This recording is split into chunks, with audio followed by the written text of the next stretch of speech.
బ్రహ్మార్పణం. ఓం త్రివేణీ సంగమ సమాన రూపిణే నమః. త్రివేణీ సంగమంలో మునిగితే మోక్షమని ప్రసిద్ధి. అది సగుణంలో కానీ నిర్గుణంలో త్రివేణి సంగమం నీలోనే ఉంది.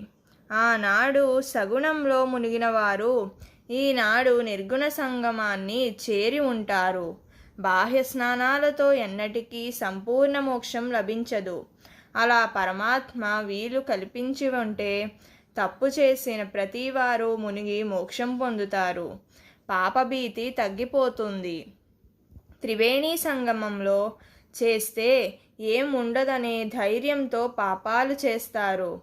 ఆ స్నానం మార్గాన్ని మాత్రమే చూపిస్తుంది. ఆ మార్గం తెలియాలన్నా ఎంతో పుణ్యఫలం ఉండాలి. అలా మునిగిన వారే ఈనాడు జ్ఞానార్హులు. బ్రహ్మార్పణం.